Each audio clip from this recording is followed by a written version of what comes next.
Hello everyone and welcome back to Let's Play Europa Universalis IV with me, Alfapiomega, Meiou and Taxes, Historical Immersion and the Bohemian Kingdom.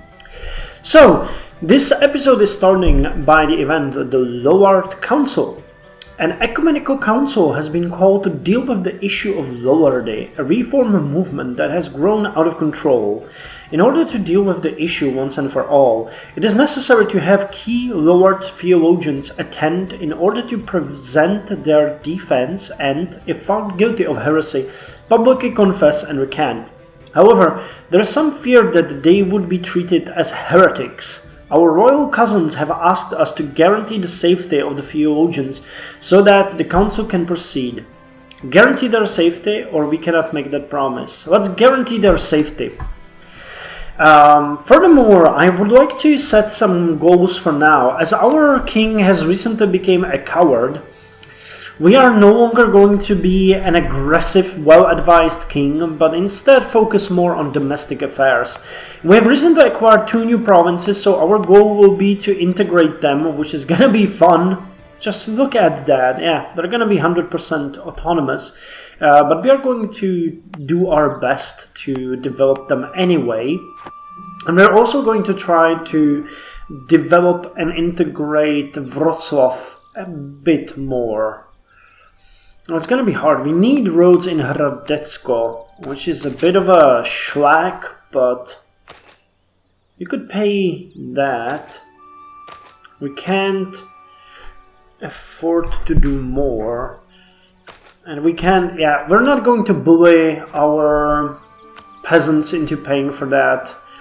Not yet. We're gonna try to get the manpower we need, the money we need, and be done with it.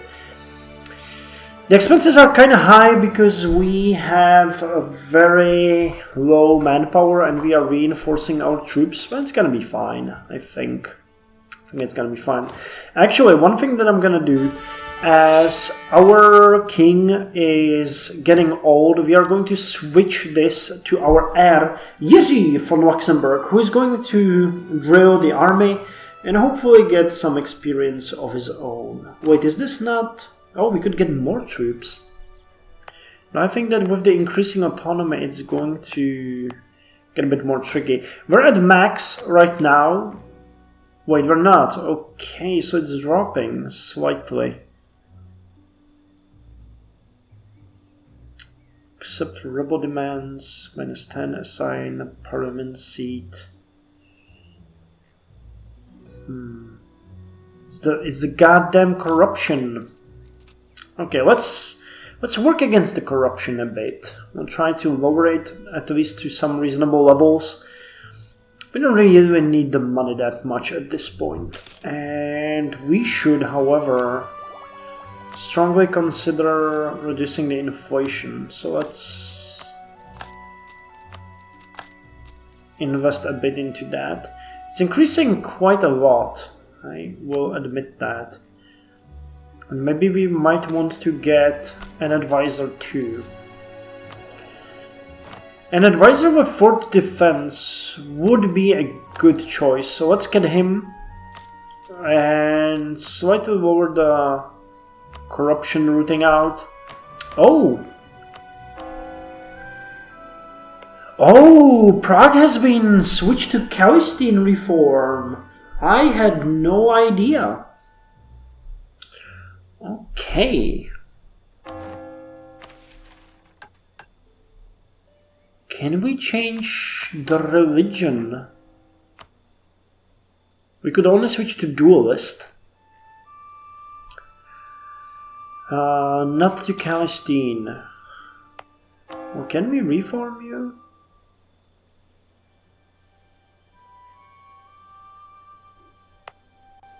What is the strength of you? 2.5%. Well, that would not take a long time. But I think our coward king will keep this just, under his own. Let's live and let live. That's our motto for now.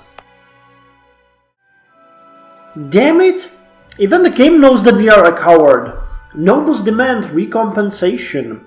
The state has lived off the contribution of the nobles for a long period of time. Now the country is doing well, so the nobility is eager to get their cut of the cake. So we could ignore them or pay them off, and as we are a coward, we're actually going to pay them off, even though that is our entire treasury. But at least their loyalty is kinda high, and that is good. Yeah, I would revoke the shit out of you if I could, but you really can't. Oh, we are really the center of reformation for now. What does the Celestine do? Can we see it here? Local unrest, local...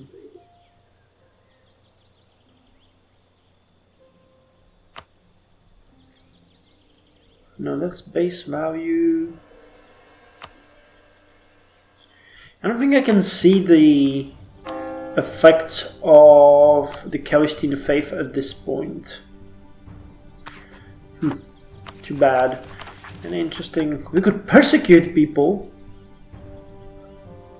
but I don't think that's necessary at this point. Let's not really piss off people more than we have to.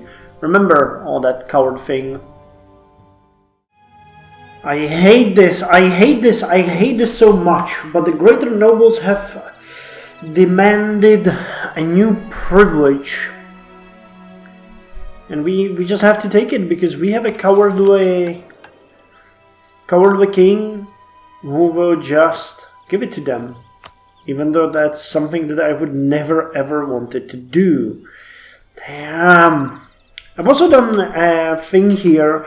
I realized that, you know, integrating Trenchin and Zvolen into our own territory is a bit too much of a hassle, so I cancelled the core creation on Trenchin and decided to grant them both to my vassal Cheshin. It's gonna, you know, work well.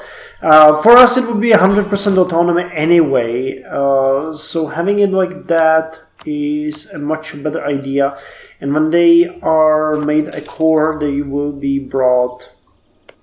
Actually, they should be brought. Oh, they have a claim on it. Okay, they're not... It's not their core.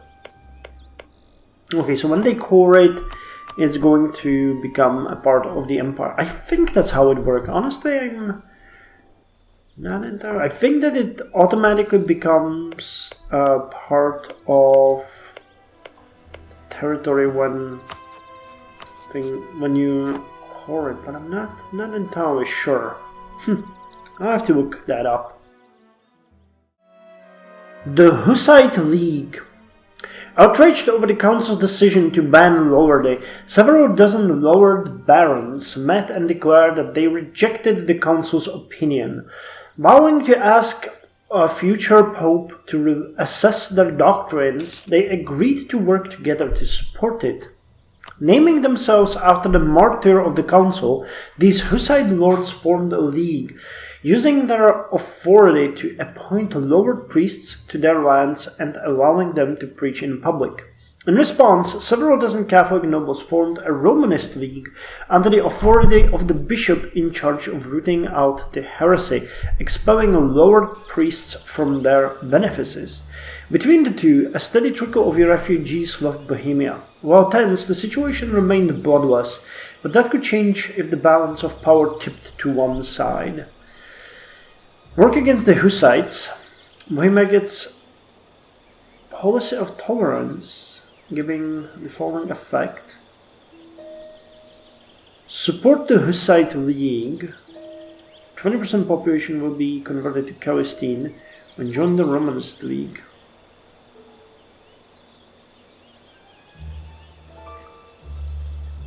Well, I actually think that our cowardly king would just take the least resistance, and that means that he would work against his sides, so we'll see. Where do we have the Celestine? Tolerated,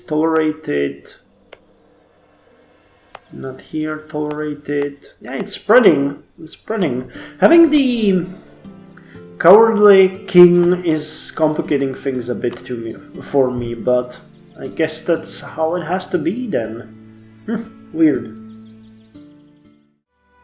Well, our court level has changed to Impressive Court, which is kind of nice.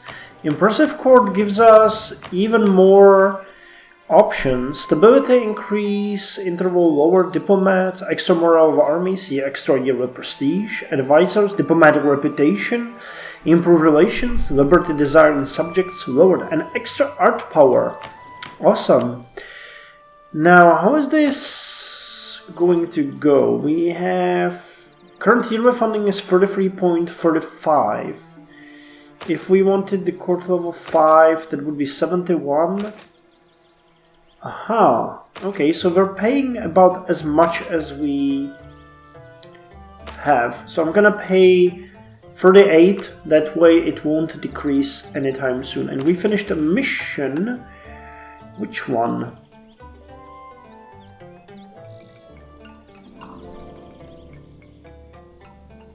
Which one is it? Oh, impress diplomats. Okay. We must practice what we preach and establish an impressive court for all to be marved. Awesome. Oh, and a network of alliance. Establishing a series of military alliances allows us to project power as we wish, with a guarantee of mutual defense should the need arise. Extra 10 prestige and 5 legitimacy. Cool. The situation in the Holy Roman Empire is good.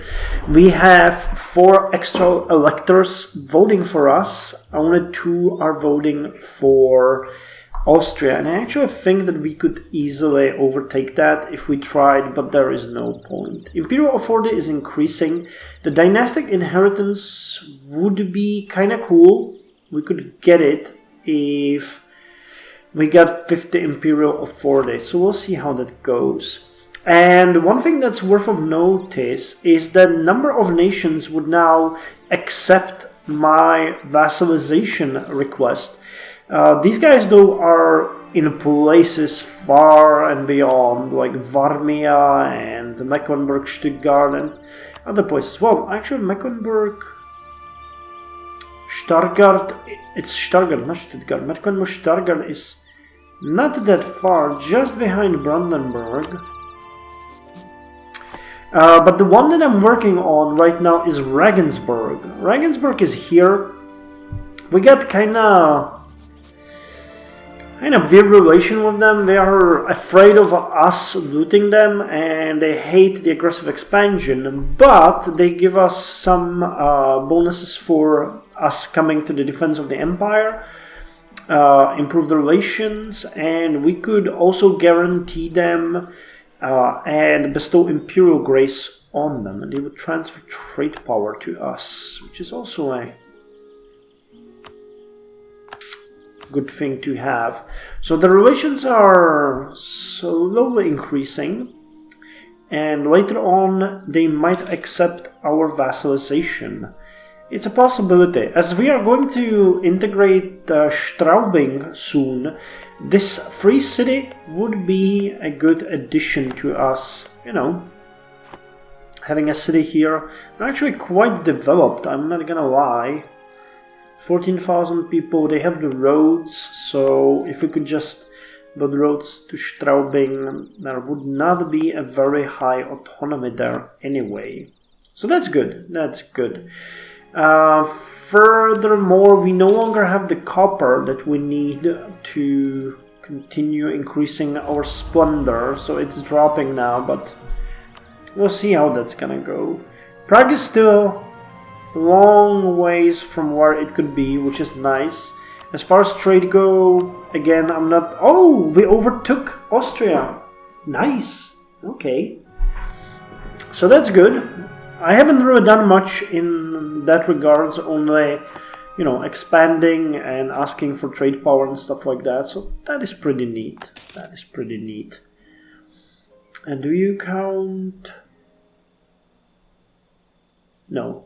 Regensburg does not count, so we'll keep them in the low, trying to increase the relations as high as possible.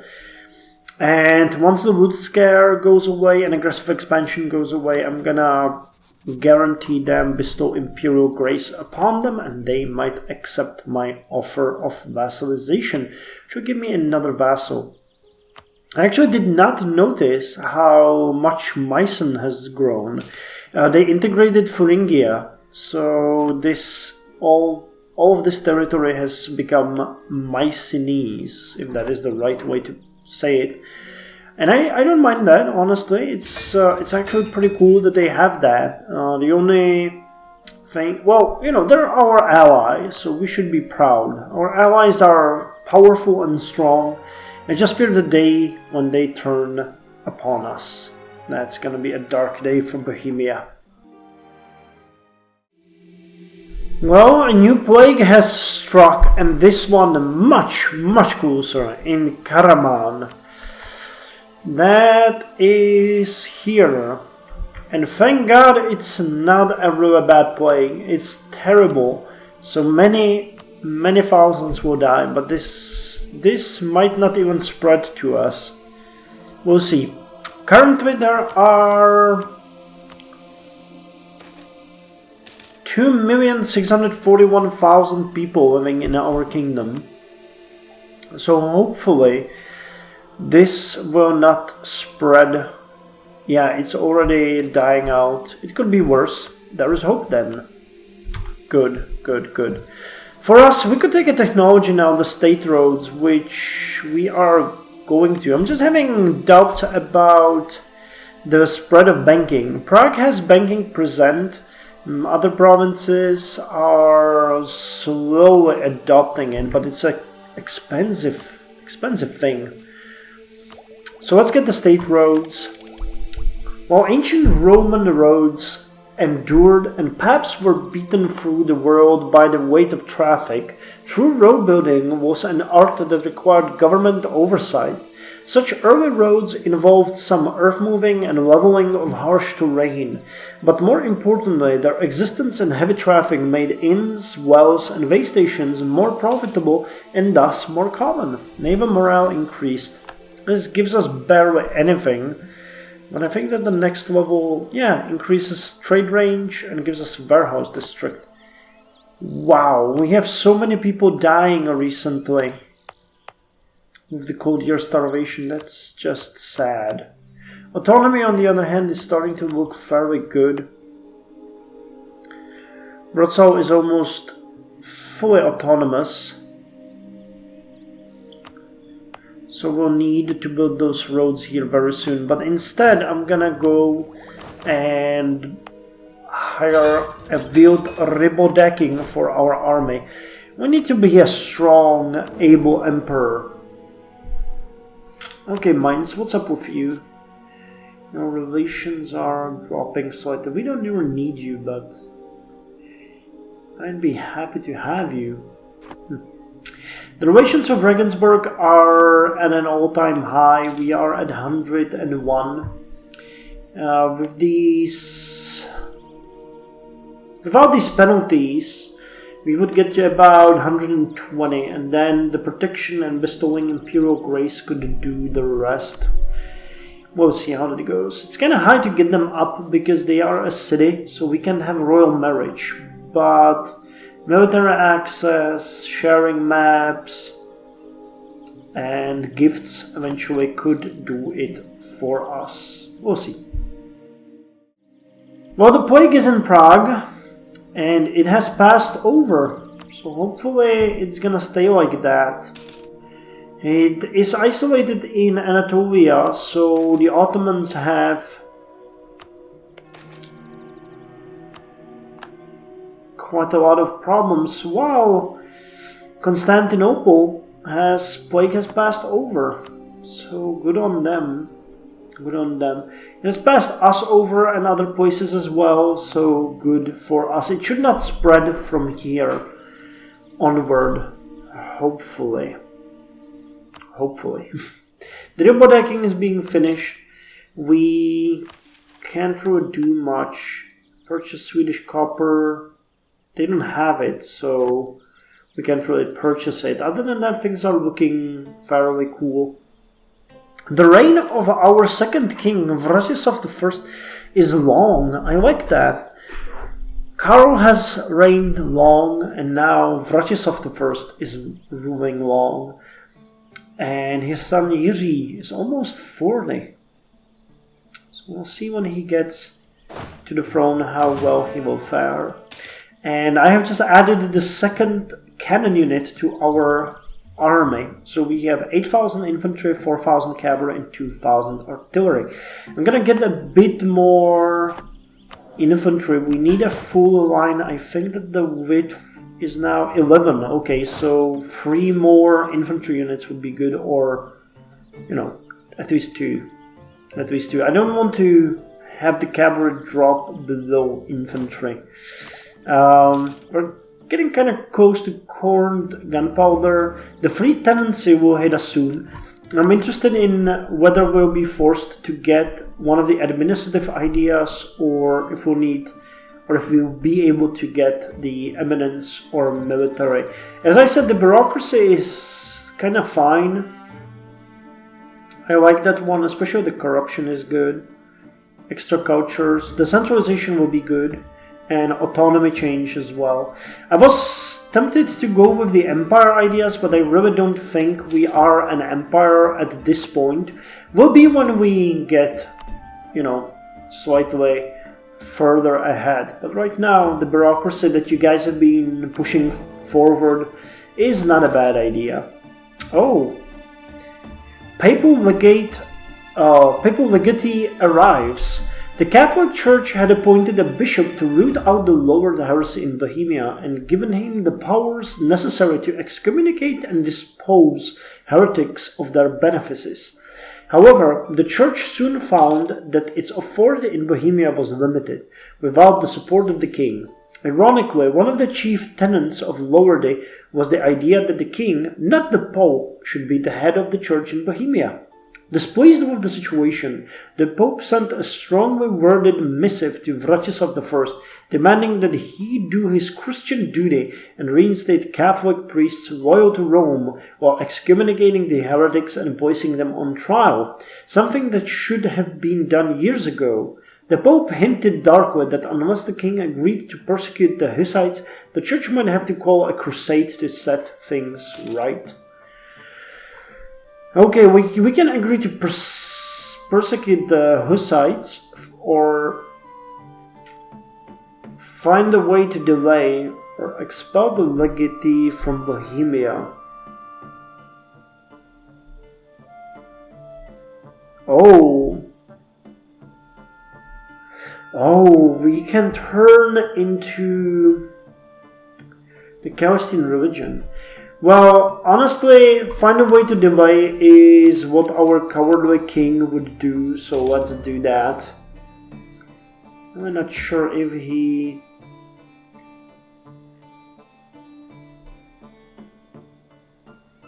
I'm not sure what he would do. We'll see what the Jiří will be like.